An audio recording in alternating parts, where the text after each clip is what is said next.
कैसे हो दोस्तों। आज हम बात करेंगे मेटल क्लस्टर्स पे। हम already metal clusters specially carbonyl complexes के स्टडी कर चुके हैं। हमने बताया था कि मेटल कार्बोनिल कॉम्प्लेक्सेस मोस्टली दो तरह के होते हैं। एक होता है मिक्स्ड मेटल कार्बोनिल कॉम्प्लेक्सेस जिसमें कार्बोनिल लिगेंड के साथ साथ अदर लिगेंड भी जो हैं आते हैं। एक होता है बाइनरी मेटल कार्बोनिल कॉम्प्लेक्सेस जिसमें केवल मेटल और कार्बोनिल ही होते हैं। ऐसे कंपाउंड्स को मेटल कार्बोनिल कॉम्प्लेक्सेस कहते हैं। ठीक है, फिर ये मेटल कार्बोनिल कॉम्प्लेक्सेस को हम मेटल कार्बोनिल क्लस्टर्स कहते हैं। और मेटल कार्बोनिल क्लस्टर्स दो तरह के होते हैं। एक होता है हायर न्यूक्लियरिटी कार्बोनिल कॉम्प्लेक्सेस, एक होता है लो न्यूक्लियरिटी कार्बोनिल कॉम्प्लेक्सेस। अब ये देखा जाता है कि अगर किसी मेटल कार्बोनिल कॉम्प्लेक्स में अगर मेटल चार हो, जैसे बाइनरी मेटल कार्बोनिल कॉम्प्लेक्सेस को मैंने डिवाइड किया था कि ये मोनोन्यूक्लियर, बाइन्यूक्लियर, ट्राइन्यूक्लियर, टेट्रान्यूक्लियर, पेंटान्यूक्लियर, हेक्सान्यूक्लियर होते हैं। आगे भी हो सकते हैं हेक्सा से, लेकिन मोस्टली हेक्सा तक ही मैंने आपको बताया था। तो उसमें अगर नंबर ऑफ मेटल एटम अगर चार से ज्यादा हैं या फिर चार हैं तो उसे आप हायर न्यूक्लियरिटी कार्बोनिल कॉम्प्लेक्स कहेंगे। और यदि जो नंबर ऑफ एटम है कॉम्प्लेक्स में, मेटल कार्बोनिल कॉम्प्लेक्स में अगर नंबर ऑफ मेटल चार या चार से कम है तो लो न्यूक्लियरिटी कार्बोनिल कॉम्प्लेक्स कहेंगे उसे। समझ गए? तो मेटल कार्बोनिल कॉम्प्लेक्स आप कह सकते हैं कि MnCO का होल X और Ly, L में भी कोई और भी हो सकता है, ऐसा नहीं है कि ये कार्बोनिल ही हो। समझ गए? तो इसे हम इस तरह के कंपाउंड्स को हम कहेंगे कि ये मेटल क्लस्टर्स है, मेटल कार्बोनिल क्लस्टर है। और ये दो तरह का होगा, जब n की वैल्यू जो है, ये n की वैल्यू वो चार हो, ये चार से कम हो तो उसे लो न्यूक्लियरिटी कार्बोनिल कॉम्प्लेक्स कहेंगे। और इनकी स्टडी, इनकी स्ट्रक्चर्स की स्टडी हम ऑलरेडी कर चुके हैं। तो अगर n की वैल्यू ज्यादा हो, चार से या चार के बराबर हो, तो ऐसे कंपाउंड्स, ऐसे मेटल कार्बोनिल कॉम्प्लेक्सेस को हम हाई न्यूक्लियरिटी कार्बोनिल कॉम्प्लेक्सेस कहते हैं। और इनकी स्ट्रक्चर्स की स्टडी आज हम इस लेक्चर में करेंगे। तो आपने देखा कि n बराबर हो या चार हो, चार के या चार से ज्यादा हो, या फिर n की वैल्यू बराबर हो चार के या चार से कम हो। तो चार जो है n जो है n बराबर n is equal to 4 is the border line. आप इसे हायर न्यूक्लियर भी कह सकते हैं या फिर इसे लो न्यूक्लियर भी कह सकते हैं। इसके लिए कोई फिक्स नहीं है, जैसा आपको चाहे, जैसा आप चाहें ऐसा कह दीजिए, कोई दिक्कत नहीं है। तो आज हम बात कर रहे हैं हाई न्यूक्लियरिटी कार्बोनिल कॉम्प्लेक्सेस को शॉर्ट फॉर्म में मैं लिख दिया HNCC पर। ओके, ऐसे ही लो न्यूक्लियरिटी कार्बोनिल कॉम्प्लेक्सेस को LNCC लिख दिया है। और इसकी स्टडी हम ऑलरेडी कर चुके हैं लास्ट लेक्चर्स में। तो अब हम क्या करेंगे, हाई HNCC की स्टडी करते हैं। इनकी स्ट्रक्चर्स कैसी होती है, इनकी स्ट्रक्चर्स किस तरह से इवेलुएट की जाती है, इसकी स्ट्रक्चर्स को कैसे फाइंड आउट किया जाता है, डिटरमाइन किया जाता है। तो उनकी कुछ फॉर्मूला बेस्ड स्टडी पर हम जाएंगे और फिर जो फॉर्मूला बेस्ड स्टडी पर जो हम कंक्लूजन निकालेंगे उनके आधार पर कुछ स्ट्रक्चर्स की स्टडी करेंगे हम। ठीक है, तो चलिए कम टू द पॉइंट। हम बात करेंगे structures of high nuclear carbonyl complexes. I have already told you that higher nuclearity carbonyl complexes are those complexes in which number of metal is equal to 4 or higher than 4. okay, तो मैंने लिख दिया है already वो। तो अब देखिए HNCC की जो कैलकुलेशन है स्ट्रक्चर्स की, जो आपको स्ट्रक्चर्स डिटरमाइन करनी है उसको स्टेप वाइज हम करेंगे। समझ गए? मान लिया आपको एक कार्बोनिल फॉर्मूला दे रखा है MnCO का होल X और Ly। तो अब आइए, सबसे पहले अब आपको कैलकुलेट करना है, टोटल इलेक्ट्रॉन काउंट करना है। आपको टोटल इलेक्ट्रॉन काउंट करना है, यानी कि कितने इलेक्ट्रॉन्स उसमें हैं। समझ गए? तो टोटल इलेक्ट्रॉन काउंट करना है। फिर दूसरा स्टेप क्या होगा, टोटल इलेक्ट्रॉन काउंट। अब ध्यान से देखिए, एक होता है इंटरस्टेशनल वैल्यूज। क्या होती है, मान लिया इन मेटल कार्बोनिल MnCO का होल X के साथ कोई हेट्रो एटम, जैसे कार्बन आ जाए, हेट्रो एटम नहीं है कार्बन वैसे, मान लिया कोई मेटल के अलग कोई P ब्लॉक का एलिमेंट आ जाए या S ब्लॉक का एलिमेंट आ जाए, तो वो जो है इंटरस्टेशनल जो है एटम होगा, जो उसके मान लिया उसके अंदर रखा हो, उसके मिड पॉइंट पे रखा हो या किसी साइड के कॉर्नर में रखा हो। स्ट्रक्चर का जो फ्रेमवर्क है, उस फ्रेमवर्क को सपोर्ट करने के लिए वो एटम ऐड हो जाता है। तो उस एटम को कहते हैं इंटरस्टेशनल एटम कहते हैं। तो वो मान लिया हाइड्रोजन हो या कार्बन हो या नाइट्रोजन हो, तो वो कितने इलेक्ट्रॉन काउंट करेगा, कितने इलेक्ट्रॉन का कंट्रीब्यूशन करेगा स्ट्रक्चर को बनाने में, तो उसे हम ऐड करेंगे दूसरे स्टेप में, इसलिए मैंने स्टार पॉइंट लगा दिया। अगर दे रखा है तो उसके लिए वैल्यू ऐड कर दीजिए TEC में, अगर नहीं दे रखा है तो सिंपल TEC रहने दीजिए अगली कैलकुलेशंस के लिए। मान लिया हाइड्रोजन दे दिया, मेटल कार्बोनिल Mn, मान लिया मेटल दे रखा है, कार्बोनिल दे रखा है और हाइड्रोजन भी दे रखा है, तो हाइड्रोजन के लिए एक इलेक्ट्रॉन ऐड कर दीजिए TEC में, समझ गए, क्योंकि एक ही इलेक्ट्रॉन कंट्रीब्यूट करता है ये। मान लिया कार्बन दे रखा है, तो कार्बन कितने इलेक्ट्रॉन का कंट्रीब्यूट करेगा, 4 इलेक्ट्रॉन्स का, वैलेंस सेल इलेक्ट्रॉन को ऐड कर दीजिए उसके। मान लिया नाइट्रोजन दे रखा है, तो 5 इलेक्ट्रॉन को आप TEC में ऐड करके रख लीजिए। ये आपका सेकंड स्टेप तक का काम हो चुका है, समझ गए। मान लिया ये नहीं है, ये एटम जो है अवेलेबल नहीं है कार्बोनिल में, कार्बोनिल क्लस्टर्स में, तो आप सिंपल TEC निकाल लीजिए, यानी कि टोटल इलेक्ट्रॉन काउंट कर लीजिए सिंपल, जैसे TBC निकालते थे, TBE निकालते थे हम लास्ट लेक्चर में, वीडियो को देख लीजिए MM बॉन्ड वगैरह की कैलकुलेशन के दौरान, ठीक है। तो हम क्या करेंगे, ये सिंपल इलेक्ट्रॉन काउंट निकाल लेंगे, अगर ये दे रखा है तो उनके लिए वैल्यू मैंने बता दी कि किस तरह से ऐड करके। यहां तक आप कैलकुलेशन को समझ गए हैं। सबसे पहले आपको स्ट्रक्चर देखनी है, स्ट्रक्चर देख के आपको TEC कैलकुलेट करना है, टोटल इलेक्ट्रॉन काउंट करने हैं। अगर उसके साथ उस फॉर्मूले में स्ट्रक्चर यानी कि मेटल कार्बोनिल के साथ अगर कोई नाइट्रोजन या कार्बन या इनकी फैमिली का एटम दे रखा है, तो जोन सा भी होगा उसके लिए इलेक्ट्रॉन मैंने लिख दिया, वो TEC में जोड़कर यहां तक फाइनल कर लीजिए स्टेप 2 तक। ओके, अब स्टेप 3 में आइए। स्टेप 3 क्या है, कैलकुलेट पॉलीहेड्रल, जो पॉलीहेड्रल होगा, पॉलीहेड्रल इलेक्ट्रॉन काउंट करना है आपको, पॉलीहेड्रल इलेक्ट्रॉन काउंट करना है। जो स्ट्रक्चर में फ्रेमवर्क होगा वो पॉलीहेड्रल कहलाता है, समझ गए।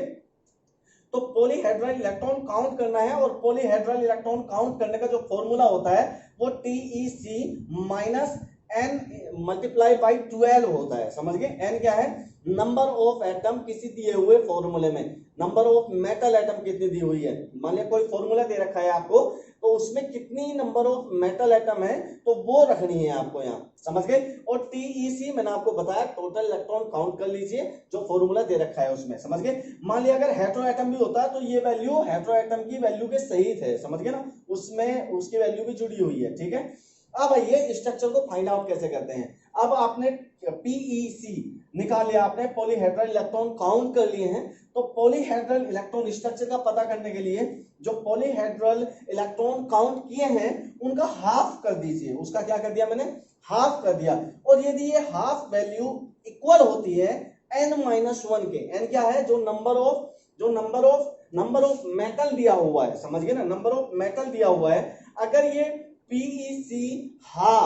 PEC का हाफ करने के बाद जो वैल्यू आएगी, वो वैल्यू अगर N-1 के बराबर होती है तो उस स्ट्रक्चर का नाम हो जाएगा सुपर क्लोजो, समझ गए।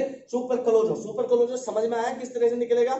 आपको PEC का हाफ करना है और वो वैल्यू देखनी है कि वो वैल्यू कितनी आती है। अगर वो वैल्यू N-1 के बराबर आ गई तो समझ लेना कि वो सुपर क्लोजो स्ट्रक्चर होगी। और यदि ये PEC हाफ की वैल्यू N के बराबर हो गई, यानी कि जितने उसमें मेटल एटम दिए हुए थे उसकी वैल्यू PEC हाफ की वैल्यू के बराबर होती है, तो उस स्ट्रक्चर को हम हाइपर क्लोजो स्ट्रक्चर कहते हैं। क्या कहते हैं, हाइपर क्लोजो स्ट्रक्चर कहते हैं। और यदि PEC हाफ की वैल्यू N+1 के बराबर होती है तो उस स्ट्रक्चर को हम क्लोजो स्ट्रक्चर कहते हैं। क्या कहते हैं, क्लोजो स्ट्रक्चर। और यदि PEC हाफ की वैल्यू N+2 के बराबर होती है तो उसके स्ट्रक्चर को हम, उस स्ट्रक्चर का क्या नाम होगा, उस स्ट्रक्चर को हम निडो स्ट्रक्चर कहते हैं, निडो स्ट्रक्चर। और यदि PEC हाफ की वैल्यू N+3 के बराबर हो जाती है तो इस स्ट्रक्चर को हम अर्चेनो स्ट्रक्चर कहेंगे। जो भी कंपाउंड की स्ट्रक्चर होगी उसकी स्ट्रक्चर का नाम क्या होगा, अर्चेनो स्ट्रक्चर होगी, अगर PEC हाफ की वैल्यू N+3 के बराबर हो जाती है। N का रोल समझ रहे हो ना तुम, N क्या है, नंबर ऑफ मेटल एटम है इन ए गिवन मेटल कार्बोनिल क्लस्टर, और हायर न्यूक्लियर क्लस्टर्स हैं ये हायर न्यूक्लियर क्लस्टर है जब N की वैल्यू या तो 4 हो या 4 से ज्यादा हो। और आगे आइए दूसरे स्ट्रक्चर पे, अगर PEC हाफ की वैल्यू जो है वो N+4 हो जाती है तो उस स्ट्रक्चर का नाम क्या होगा, हाइपो स्ट्रक्चर होगी। वो क्या होगी, हाइपो। तो आपने पता लगाया इस कैलकुलेशन के आधार पर। कैलकुलेशन करने का तरीका आप लोग समझ गए होंगे। सबसे पहले आपको टोटल इलेक्ट्रॉन काउंट करने हैं स्ट्रक्चर में। अगर कोई हेटेरो एटम दे रखा है, जैसे नाइट्रोजन आ गया, कार्बन आ गया, हाइड्रोजन आ गया, तो उसके वैलेंस इलेक्ट्रॉन को जोड़कर TeC निकाल लीजिए। अब TeC निकालने के बाद आपको PeC निकालना है। PeC is equal to TeC minus n into 2n। समझ गए? तो PeC तक 2 स्टेप हो गए, बस PeC तक आ गए तो स्ट्रक्चर का नाम क्या होगा, स्ट्रक्चर नेम यानी कि structure type is equal to PeC by 2। ये कर दीजिए। बाई 2 करने के बाद जो नंबर ऑफ एटम है n की वैल्यू के आधार पर स्ट्रक्चर डिफाइन होगी। यदि ये PeC हाफ की वैल्यू n-1 के बराबर आ जाती है तो स्ट्रक्चर हो जाएगी सुपर क्लोजो स्ट्रक्चर। यदि n के बराबर आ जाती है तो हाइपर क्लोजो स्ट्रक्चर। यदि ये वैल्यू इसके बराबर आ जाती है n+1 के तो क्लोजो स्ट्रक्चर होगी। यदि ये वैल्यू n+2 के बराबर आ जाती है तो निडो स्ट्रक्चर होगी। यदि ये वैल्यू n+3 के बराबर हो जाती है तो अल्चेनो स्ट्रक्चर होगी। और यदि ये वैल्यू n+4 के बराबर होती है तो हाइपो स्ट्रक्चर होती है। जो जनरल स्ट्रक्चर है इसमें वो होती है क्लोजो, निडो, अल्चेनो मोस्टली। और ये जो स्ट्रक्चर होती है सुपर क्लोजो, हाइपर क्लोजो या हाइपो, ये थोड़ी कॉम्प्लिकेटेड स्ट्रक्चर होती है। मैं डिस्कस करूंगा, अभी सिंपल वाली कर लेता हूं। तो आपने यहां तक कैलकुलेशन करने के बाद पता किया, सुनिए ध्यान से, क्या पता किया कि ये स्ट्रक्चर हो सकती है। समझ में आ गई इतनी बातें? नहीं, ठीक है।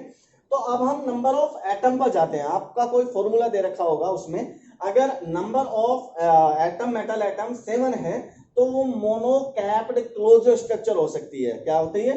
मोनोकैप्ड क्लोजो स्ट्रक्चर। मैं भी बताऊंगा, यू डोंट वरी। समझ गए ना? मोनोकैप्ड क्लोजो स्ट्रक्चर। मोनोकैप, पहले क्लोजो समझ लीजिए। क्लोजो अगर n की वैल्यू 6 है, अगर n की वैल्यू 6 है तो इस स्ट्रक्चर को हम क्या कहेंगे? क्या कहेंगे? क्लोजो स्ट्रक्चर होगी, क्लोजो स्ट्रक्चर। अब आप यहां कंफ्यूज मत होइए कि सर ये n और यहां पर n-1 बताया था आपने, n+1 बताया था। समझ गए ना? इसमें आप कंफ्यूज मत होइए, यहां कुछ और कैलकुलेशन है। PeC है ये, समझ गए ना? तो मान लिया मैं कह रहा हूं कि n बराबर 6 होगा, n+6, अगर n की वैल्यू 6 है तो वो क्लोजो स्ट्रक्चर होगी। समझ गए? ये तो कहा है मैंने।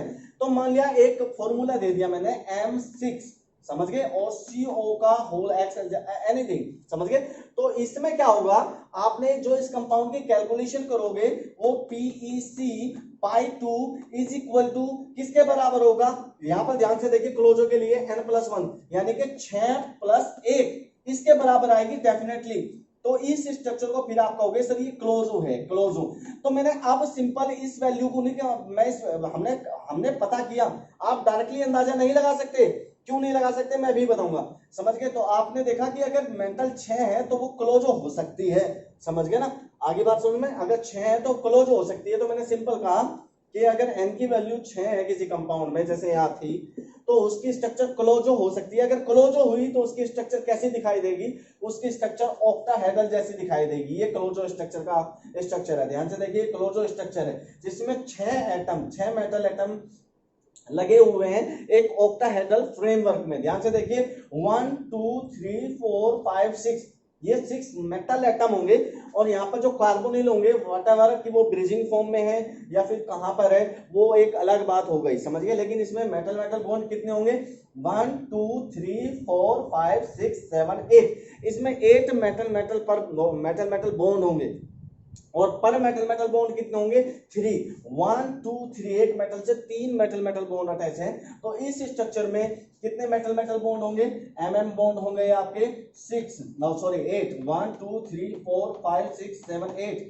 और पर मेटल बॉन्ड कितने हो गए आपके इस स्ट्रक्चर में?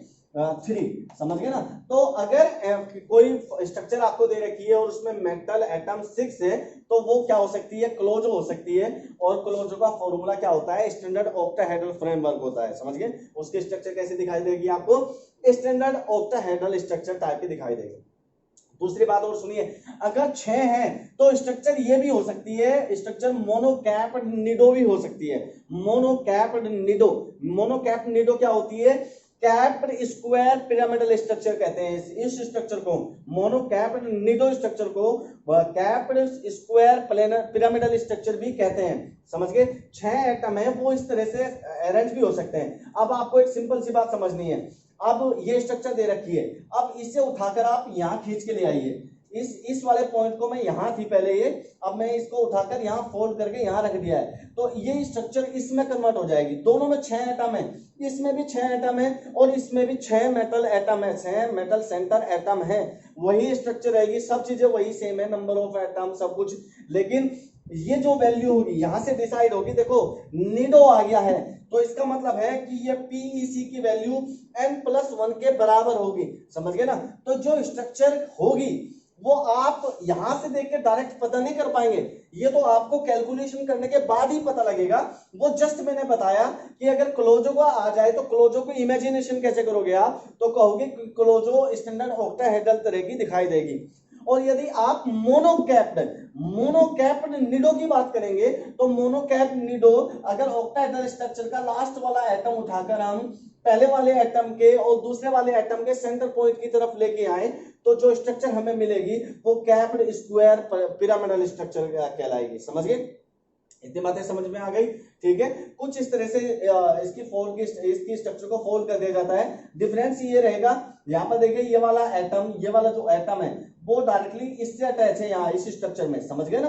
तो बस याद रखिए, आप इसे यहाँ फोल्ड करके ले आइए, स्ट्रक्चर आपको कैप्ड स्क्वायर पिरामिडल मिल जाएगी। आइए ध्यान से सुनिए, यदि नंबर ऑफ एटम 7 है, n की वैल्यू 7 है, तो वो स्ट्रक्चर हो सकती है मोनोकैप्ड क्लोजो। जब मोनोकैप्ड आ जाएगा तो एक जो एटम होगा डेफिनेटली वो फ्रेमवर्क के आउटसाइड नजर आएगा आपको। जैसे इसमें कैप्ड था तो फ्रेमवर्क स्टैंडर्ड जो आप जानते हैं वो इतना है, आप इस फ्रेमवर्क को जानते हैं, स्क्वायर पिरामिडल टाइप का है, और कैप्ड की वजह से एक एटम उस फ्रेमवर्क के बाहर चला जाता है। यहाँ पर भी क्लोजर स्ट्रक्चर को आप जानते हैं ऑक्टाहेड्रल होती है, तो मोनोकैप्ड कह दिया तो एक ऑक्टाहेड्रल के फ्रेमवर्क के बाहर एक आपको एक्सटर्नल एटम दिखाई देगा, 7वां एटम, क्योंकि n बराबर 7 है तो तब मोनोकैप्ड क्लोजर स्ट्रक्चर हो सकती है ये, इसलिए 7वां एटम आपको इस फ्रेमवर्क के बाहर नजर आएगा।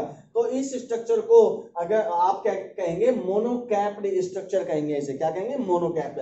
और यदि n की वैल्यू 5 होती है तो उस स्ट्रक्चर को आप निडो कहते हैं। निडो की स्ट्रक्चर सिंपल स्क्वायर पिरामिडल होती है, स्क्वायर पिरामिडल फ्रेमवर्क है ये। और यदि n की वैल्यू 6 हो जाती है तो निडो मोनोकैप्ड निडो भी हो सकती है। जैसे n की वैल्यू 6 हो तो क्लोजो, और 7 हो तो 7 हुई, एक पड़ गया ना, तो मोनोकैप्ड क्लोजो हो गई। ऐसे ही n की वैल्यू 5 हो तो स्टैंडर्ड है स्क्वायर पिरामिडल स्ट्रक्चर हो और फ्रेमवर्क इस तरह का हो। एक बढ़ा दो वैल्यू 6 हो गई, तो निडो जो है वो मोनोकैप्ड निडो बन सकती है जब एक छठा एटम आउटर साइड होगा। तो याद रखिए, इनमें रिलेशन समझिए, ये क्लोजो मोनोकैप्ड क्लोजो, एक एटम बढ़ गया है। ऐसे ही n की वैल्यू 5 तो स्क्वायर पिरामिडल स्ट्रक्चर होगी, और यदि n की वैल्यू 6 चली जाए तो मे बी मोनोकैप्ड निडो स्ट्रक्चर मिल जाए, छठा एटम आउटर साइड चला जाए। और 6 एटम पर अगर क्लोजो है तो मे बी अगर 7वां एटम आ जाए तो मोनोकैप्ड क्लोजो स्ट्रक्चर डेवलप हो सकती है, समझ गए। और यदि n की वैल्यू 4 हो तो उस स्ट्रक्चर को अर्चेनो स्ट्रक्चर कहते हैं, और अर्चेनो स्ट्रक्चर की स्ट्रक्चर ये है, इस स्ट्रक्चर को आप अर्चेनो स्ट्रक्चर कहते हैं। और इसका जो कॉमन नेम होता है वो बटरफ्लाई होती है, जैसे फ्लाई करती हुई चलती है, आई मीन बटरफ्लाई आपने देखी होगी कि भाई बटरफ्लाई ये कुछ इस तरह से होगी, समझ गए ना। ये आई डोंट नो, बस ये पंख है इसके, ये पंख है, समझ गए। तो ये वाला एक पंख हो गया, इसे इधर ले आइए, और ये वाला एक पंख हो गया, इसे इधर लाइए। तो अगर इस स्ट्रक्चर को आप सिंपल समझना चाहते हैं तो इसे उठाकर इधर खींच लीजिए, समझ गए ना। तो आपको क्या नजर आया, ये इस तरह से नजर आएगा, ध्यान से देखो, ये समझ गए ना, ये हो गया। आइए, इतनी बातें समझ में नहीं, तो अब क्या करा, इस स्ट्रक्चर को इसमें बदलने के लिए आपने इसे उठाया और यहाँ पर रख दिया, समझ गए ना। इसे उठाइए, इसे उठाएंगे तो ये यहाँ चला जाएगा, तो ये आपको बटरफ्लाई स्ट्रक्चर मिल जाएगी, समझ गए ना।